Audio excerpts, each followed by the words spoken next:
They say the galaxy is peaceful now. Long gone are the days of great wars and collapsing empires. The galaxy, at least the known part of it, has been quiet for hundreds of years. No major conflicts, no planetary conquests. Just treaties, trade routes, and polite diplomacy drifting like dust through the stars. To the average citizen of the stars, war is a word they hear only in old holodramas. Soldiers are a memory. And fear, real, bone-deep fear, that hasn't existed in generations.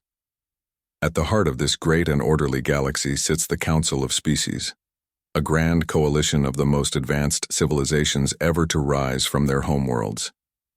They meet once every cycle in the High Spire, a floating palace that hovers above the gas giant Tassilon, glowing softly like a pearl in the dark. It's here that the galaxy's future is shaped, not with weapons, but with words. To them, everything is known. Everything is mapped.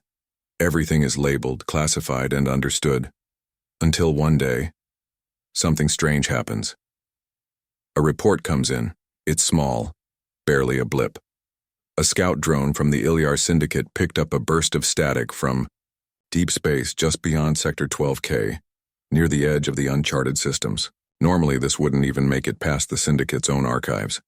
Space is full of noise, false signals, echoes, junk. But this time, the static wasn't just noise. It had structure, rhythm, intent, and then a word. Just one. Terran, at. First, the officials don't react. A few raise their heads, one or two even chuckle. Terran, as in Earth, humanity? That name hasn't been spoken in council chambers for over 600 years. Most of the younger species don't even know it. To them, it sounds like a ghost story, a myth from a wilder time. But the older ones, they remember. The word sends a ripple through them. A quiet tension settles into the room. A few faces pale. Eyes glance to one another. The moment passes quickly, smoothed over with logic and calm explanations. It must be a hoax. A glitch in the data stream.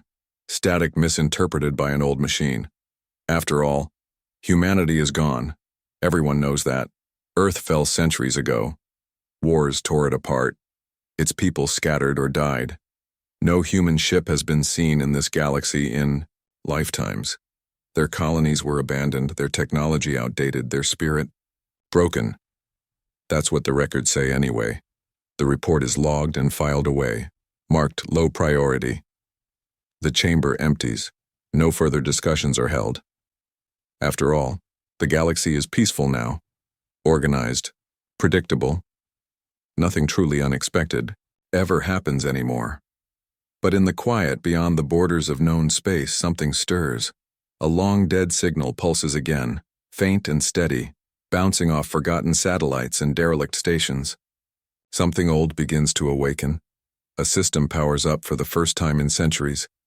Somewhere deep in the void, a heartbeat returns. 1, 2, 3.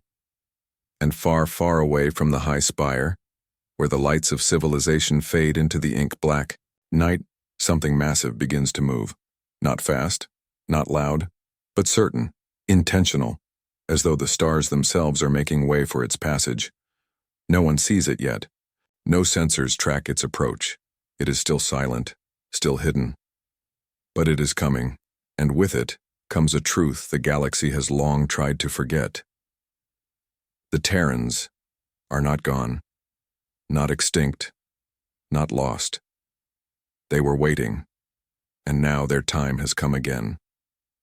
The first real sign came quietly, in the cold, unlit edges of space where even the bravest explorers hesitate to go.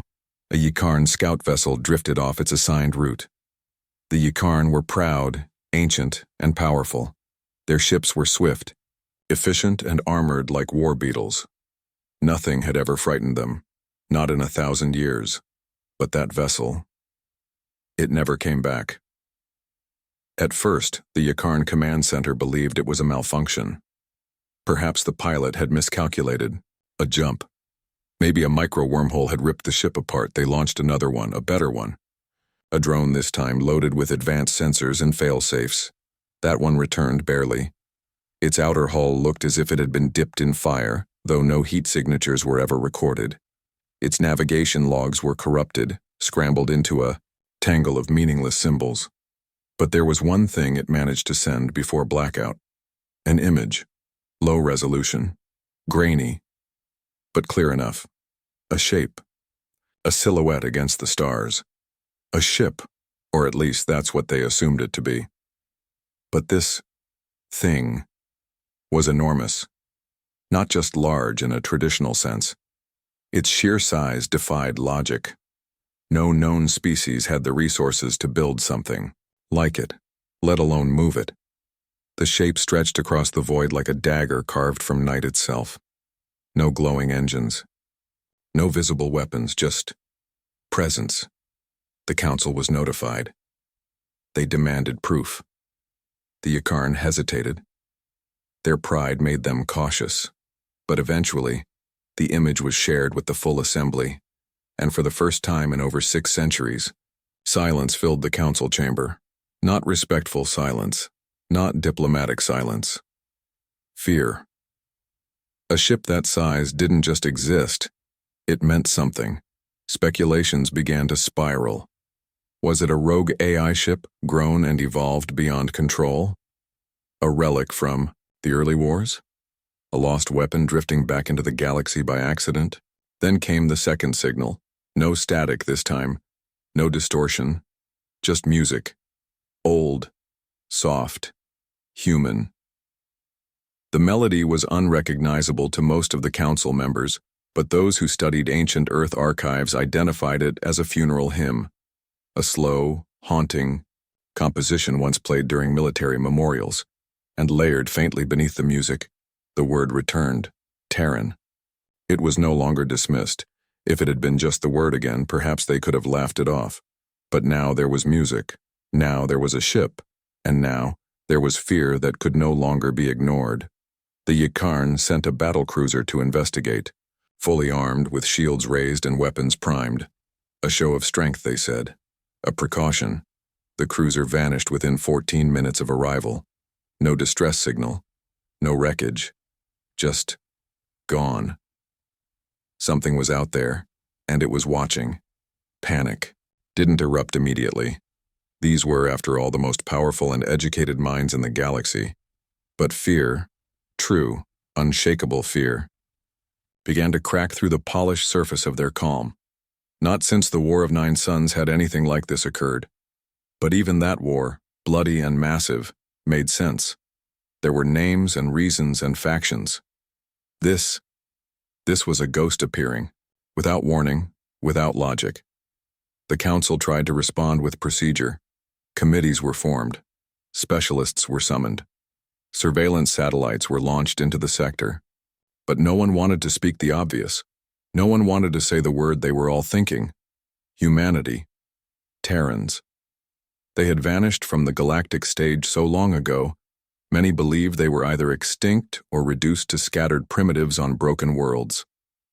Their brief but intense rise had been a spark, bright, furious, and quickly snuffed out by their own hand. War, climate collapse, resource starvation. It was the fate of many such species, fast-burning, short-lived, but this didn't match that fate. This felt deliberate. This ship, if it truly belonged to them, was not an accident. It didn't stumble into council space by chance. It was coming, and it wanted them to know. One by one, members of the council began pulling their fleets back from the outer sectors, quietly, discreetly, as if trying not to draw attention. Civilian traffic in the affected regions dropped by half within a week. A few merchant guilds rerouted entire trade routes, and still, the ship came, not fast, not aggressive, just steady. Like the ticking of a clock no one knew was running. Across dozens of worlds, old rumors resurfaced. Tales told by long-retired warriors, stories whispered in dusty corners of forgotten libraries, of humans who did not bow, who never gave in, who fought beyond reason, beyond logic, who won battles they should have lost, and then disappeared. Now the stories were returning, and for the first time in generations, the galaxy began to shiver. The High Spire had never seen such chaos. Delegates from all across the galaxy had arrived early. Some came in secret, in unmarked vessels with escort ships shadowing their paths. Others arrived loudly, with full diplomatic processions and glowing banners of peace. But none of them came with ease in their hearts. The Grand Assembly Hall, once a place of calm negotiation and ceremonial grace, now buzzed with tension. Every representative had the same question, though none dared speak it. Plainly, could the Terrans truly be back? It was the Drexian senator who finally broke the silence. Towering, cold-blooded, and never one for flowery speech, he stood and let the word echo across the chamber. Human. The word dropped like a weight. The murmurs stopped. Even the automated transcription systems hesitated, as if unsure how to record it. Some demanded confirmation. They wanted hard proof, clear identification, a name, a flag, anything beyond a grainy image and a melody. Others didn't need it. They believed. Not because of evidence, but because of something deeper. Memory. Among the council sat species who had been there during the First Contact War. It had been so long ago that it was nearly erased from most public archives. Not hidden, just quietly forgotten, replaced by treaties and education standards and progress. But in private records, in the minds of the oldest and wisest among them, the memories remained. The war was unlike any other, not because of scale. The Terrans had been outnumbered, outgunned, and outclassed in every measurable way. Their technology was crude. Their colonies scattered. Their military, if you could call it that, was improvised and desperate. But they fought with something else, something the galaxy had not seen before or since. They fought with madness, with purpose, with the kind of stubbornness that made no sense to anyone else. They didn't surrender when they were surrounded. They didn't retreat when their leaders were killed. They didn't stop when logic dictated they should have. They just kept coming. One council strategist had described them as a wildfire in a vacuum, no oxygen, no reason, but still burning. Eventually the war ended, not with Terran defeat, but with their disappearance. Their fleets vanished. Their colonies went dark. Earth itself, long believed destroyed, sent no more signals. Over the next century, humanity simply faded from the map. No one celebrated. No monuments were built. Because deep down, the galaxy hadn't won. Humanity had simply stopped playing. Now here was something that looked very much like a move. A Terran ship, if that's truly what it was, moving with purpose across star systems, ignoring every hail and command, bypassing border patrols as though they were insects. And worse, it hadn't attacked anyone. The lack of violence was not comforting. It was terrifying, because it meant the ship didn't need to fight. A special emergency council was formed that very day. The Grand Speaker, a multi-limbed envoy from the Valari, Nebula, called for calm. "We must not leap to conclusions," she said. "Let us investigate further. Let us open communication. Let us understand." But others were not so hopeful. The Karn Dominion's ambassador demanded a military response. "We cannot sit idle while a ghost warship roams our stars," he said, voice trembling despite his polished tone. "If it is human, it must be destroyed before the fire spreads." Yet even as they debated, more reports came in. Automated defense satellites near the fringe systems began to fail, shutting down one after another as the unknown vessel passed. Not destroyed, not hacked, just switched off. As if the ship didn't need to break them. It simply told them to sleep, and they obeyed. The council grew more divided. Some called for negotiation, others for total lockdown. A few even argued for appeasement, saying perhaps the Terrans only wanted recognition, not war. But no one knew for certain. Then, on the fourth day of deliberations, the Ulan Prime Archivist requested the floor. He was old, far older than most in the chamber, and rarely spoke. His kind lived long lives, spent mostly in quiet thought and historical preservation. When he stood, even the noisiest delegates fell quiet.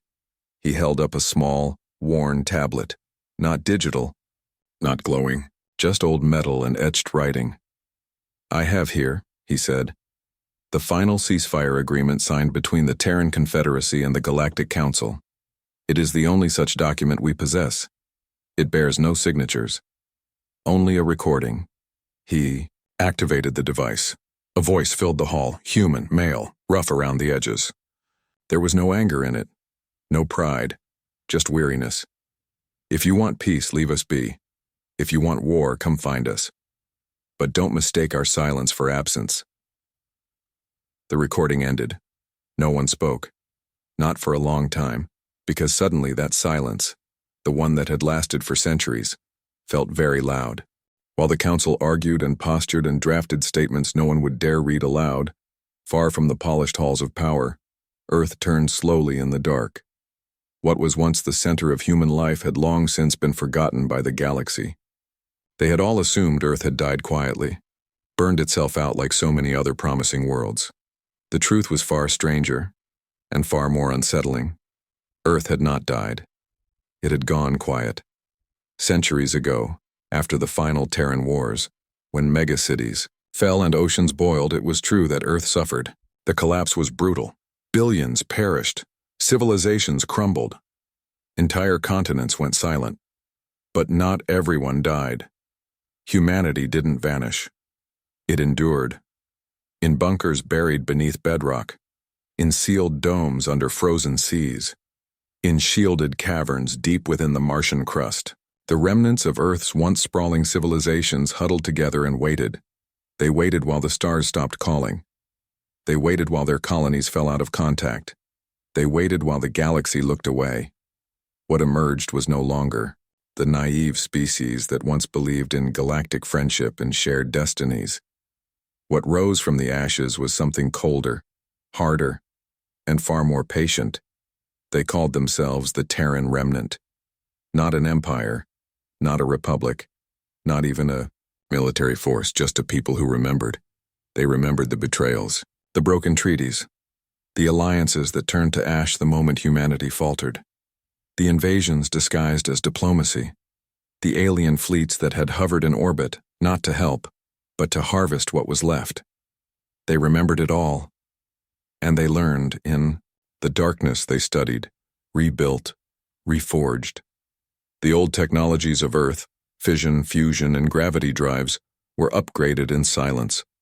Artificial intelligence was refined into something lean and focused. Not the bloated, self-aware constructs the galaxy feared, but tools, precise and loyal. They stopped chasing the stars. Instead, they built for war.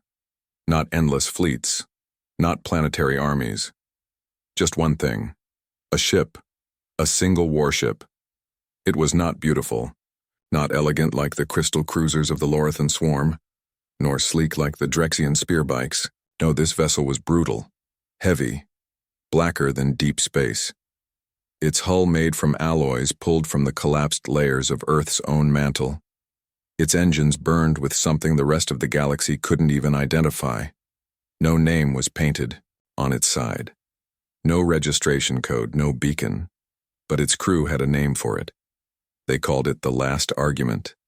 Not because it was humanity's final hope, but because it was a statement, a reply, a reminder. When it launched, no celebration was held, no parades, just a low, steady hum as its massive frame left the dry dock carved into the far side of Jupiter's moon, Ganymede. Inside, a crew of only 200 souls, each trained, not just in war, but in silence, in patience, in memory. Their mission was not conquest, it was clarity. To send a message the galaxy would never forget again. For decades, they drifted quietly, testing systems, calibrating engines, never drawing attention, watching, listening, mapping the changes in the galactic balance of power. And when the time was right, when the Council had fully forgotten the old truths, they moved. They didn't need a fleet. They didn't need allies. They needed only to be seen. And now they had been. The Council's scouts, fleets, and drones were all reacting exactly as predicted. The fear, The confusion, the scrambling for explanations, it was all part of the message. Because humans had learned something that no other species had mastered. Time. Where others needed quick victories and loud dominance, humanity had become something else entirely. A myth, a shadow, a warning. But myths, when they return, don't ask for introductions. They simply appear. And for those who knew where to look, even before the last argument was spotted in the outer systems, the signs were there. Dead satellites suddenly restored to life. Abandoned mining colonies made operational again with no explanation. Old Terran encryption protocols reappearing in quiet frequencies, ones no one had seen in over 400 years. Earth had come back, not with words, not with a wave, but with silence. And in that silence, the galaxy began to understand something it had not understood in centuries. Humanity had not gone extinct.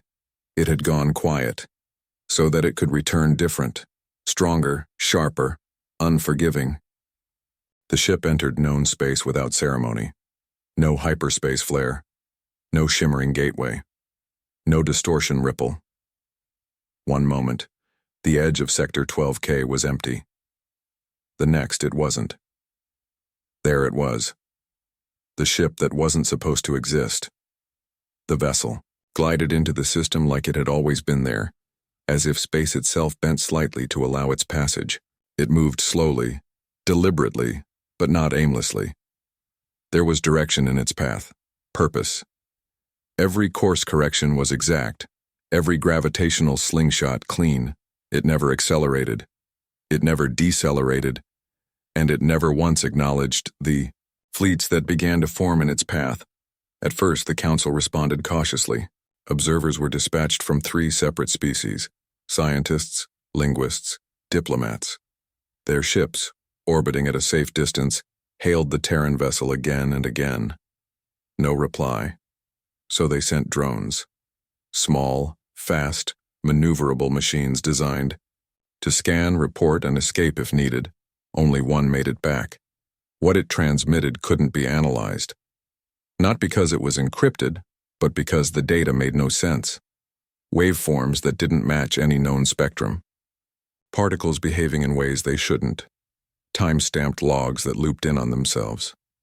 The scientists were baffled. The military leaders were not. They called it a threat.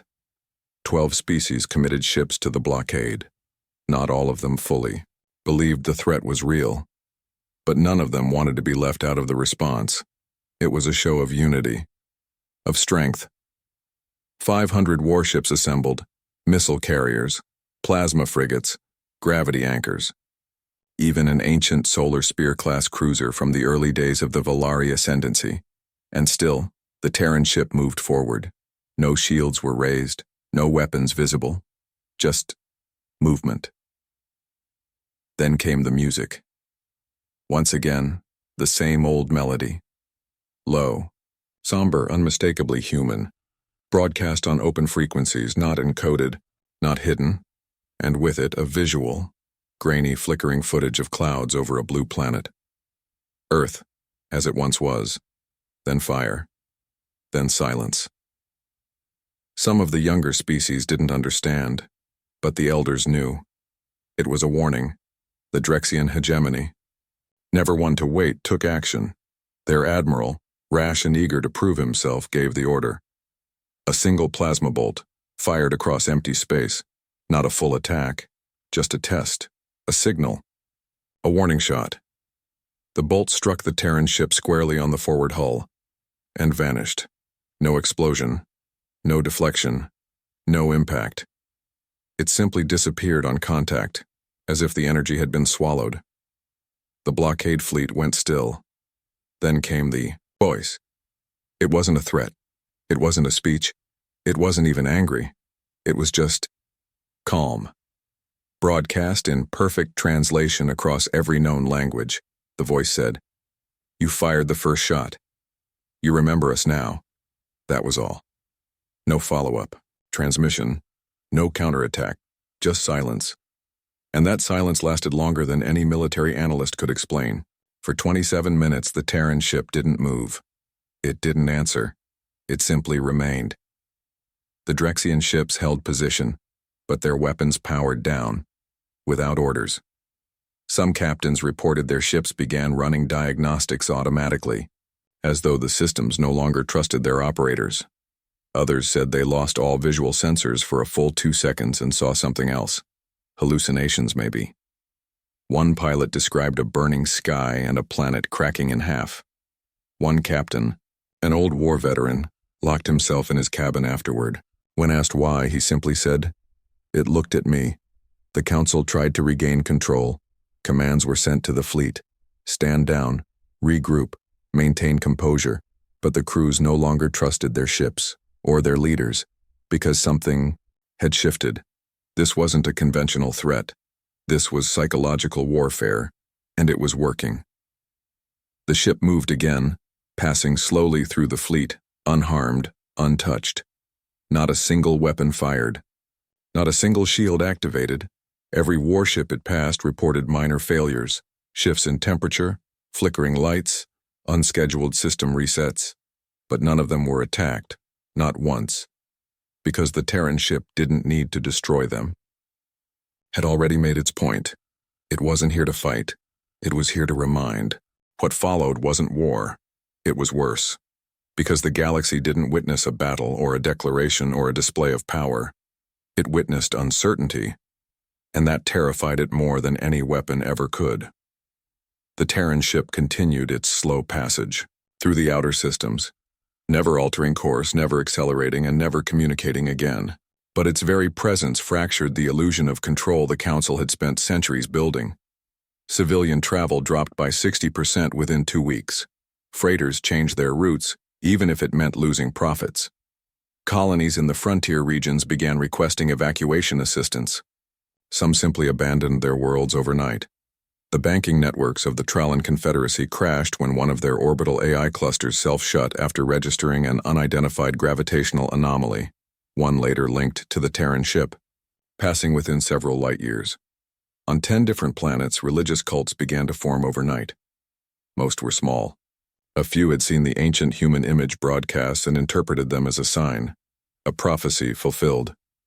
One group, on a barren moon in the Altari fringe, called themselves the Children of the Return.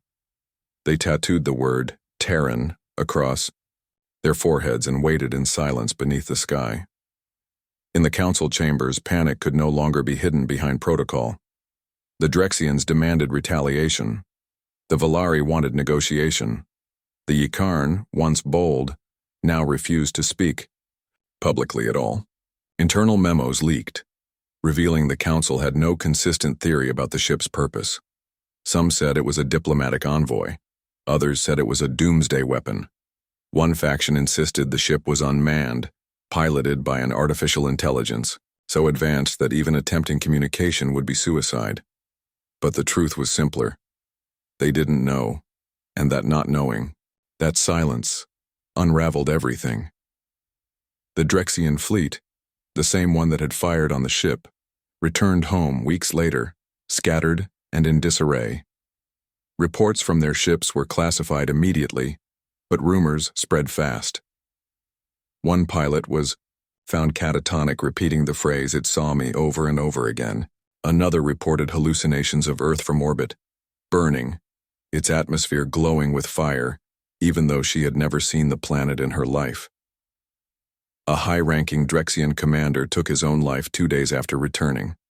Not from shame. Not from punishment, from fear. Fear of what they'd encountered. Whatever was on that ship, it had seen into them, and it hadn't needed to fire a single shot. Other species began reconsidering their alliances. Trade deals dissolved. Borders that had been open for generations were suddenly closed. The galaxy, once unified under a fragile peace, was splintering again, this time without warships or invasions, just a single shadow moving across the stars. On the outer rim, a Drexian military AI, tasked with tracking the Terran ship, began rerouting its strategies. It concluded that any direct engagement would result in system-wide failure. It then shut itself down without warning. Its final message? Irrelevant conflict. Outcome predetermined. Avoid. The message echoed across the fleet before the system went dark. No one dared try to reboot it. Meanwhile, old stories resurfaced. On backwater stations, veterans whispered of Terran ground troops who fought with broken weapons and still won, of pilots who flew obsolete fighters into superior fleets and came out alive, of engineers who turned wreckage into weapons in the middle of battle. The galaxy had forgotten those stories. Now they were remembering. And the fear wasn't just about what the Terran ship could do. It was about what it represented. A species that had no need for dominance, no hunger for territory, just memory and a long, cold patience. This wasn't war, not in the traditional sense. There were no front lines, no campaigns, no targets. The battlefield was psychological, the weapon was silence, and the message was spreading faster than any fleet. In secret, Council intelligence analysts coined a new term, echo warfare, the act of using presence alone to unravel an opponent's stability. The Terrans had mastered it, and the galaxy was unprepared because it had grown comfortable, too used to protocols, to diplomacy, to enemies who played by the rules. But humans didn't play by rules. They made their own, and when those rules were ignored, they remembered. In all the noise, it was a whisper that finally reached them. While fleets flinched and governments stumbled, while diplomats drafted statements no one would read, while old veterans buried their war medals under stone, one voice spoke through the silence. Not a soldier, not a spy, a historian. His name was Calith, an Ovanari scholar whose species had never fought a war in their recorded history. The Ovanari were peaceful by nature, their minds wired for memory, for connection.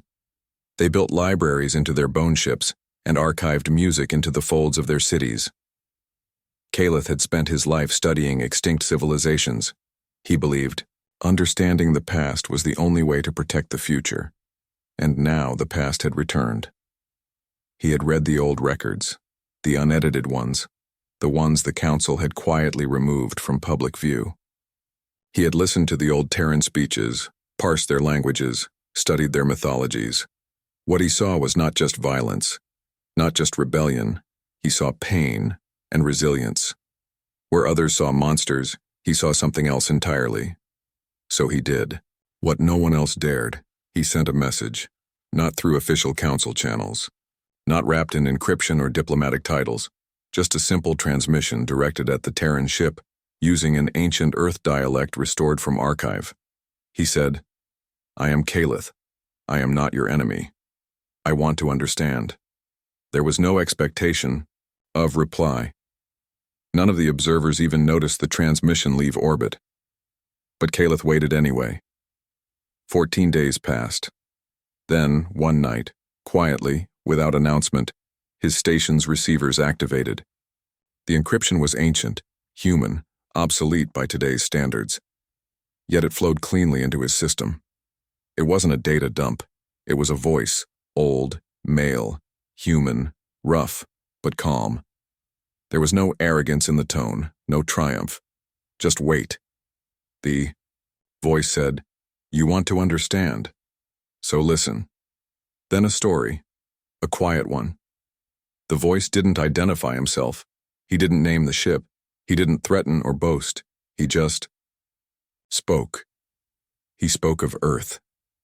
Not the glorious Earth of ancient broadcasts, not the blue marble seen from space, bathed in sunlight, but the dying Earth, the one buried under its own mistakes, the one humanity barely survived. He spoke of betrayal, not from enemies but from supposed allies, of species that watched Earth burn and sent no aid, of ambassadors who turned off their feeds when the pleas became too desperate, of fleets that waited not to help but to pick clean the bones. And yet in that silence humanity found itself, not in strength, not in vengeance, but in memory. The voice said, "We remembered everything, every broken promise, every closed gate, every eye that looked away." He spoke of the rebuilding, not glorious, not noble, just survival. of scraping old machines back to life, of children raised underground, learning to read by the light of power cores, of a world rebuilding in silence, not to return to the galaxy but to survive it. And finally he spoke of the ship, the last argument.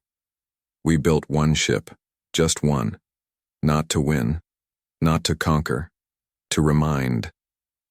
The voice paused then, and when it returned it was softer. We don't seek war, but we do not forget, and we do not forgive easily. The transmission ended. There was no return signal, no location beacon, no invitation, just the message. Calith played it again, and again.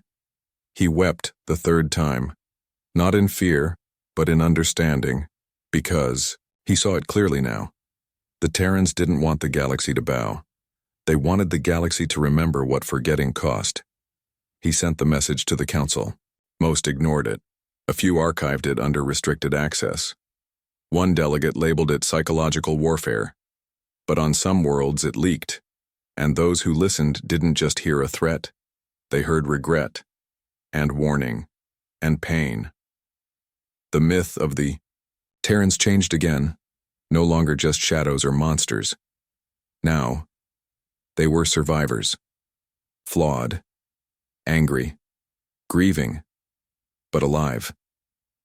And perhaps that's what terrified the galaxy most, that the species it thought long dead had returned, not as saviors, not as conquerors, but as a voice in the dark. Then, just like that, the ship was gone. No explosion, no retreat, no final message. One moment it was there, drifting past the outer rim of civilized space, and the next, it simply wasn't. Scanners found nothing.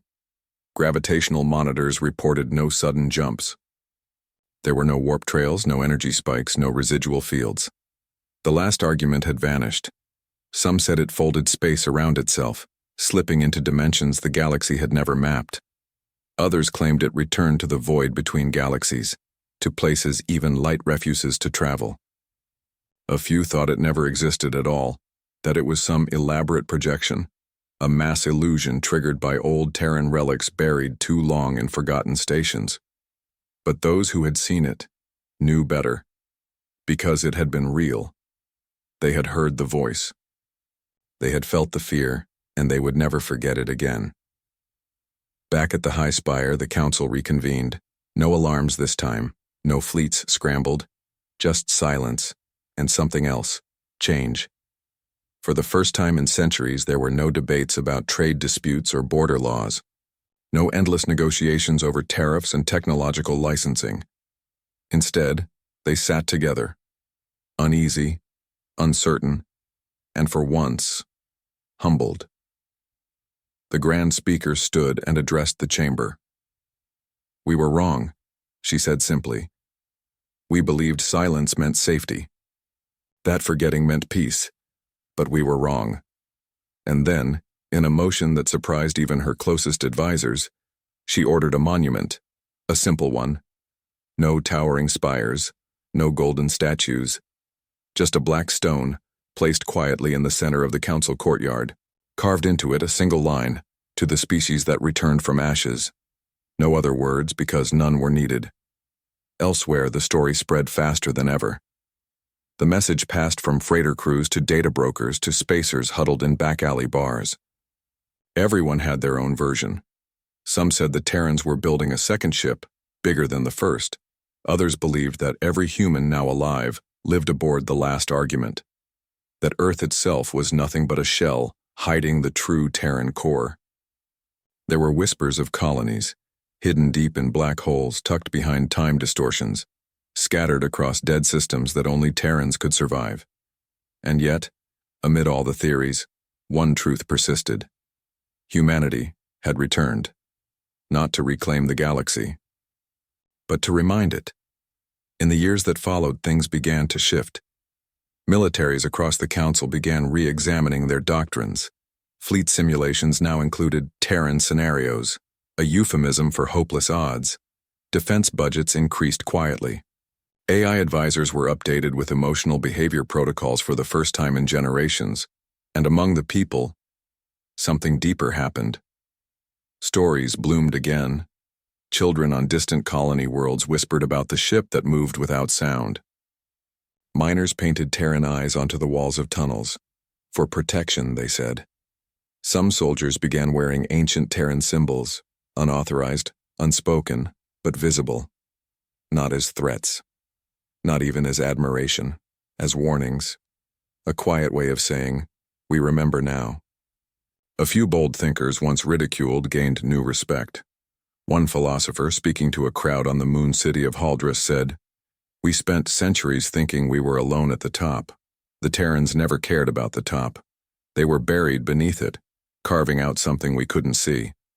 Her lecture was interrupted by an unscheduled flyover of a black-painted vessel with no identifying codes. It didn't stop. It didn't signal. It just passed overhead. The crowd didn't panic. They watched in silence. No one spoke for hours afterward. The monument in the council courtyard became a site of quiet pilgrimage. Not grand, not official, but constant. Delegates passed by it on their way to chambers. Some touched the stone. Some bowed their heads.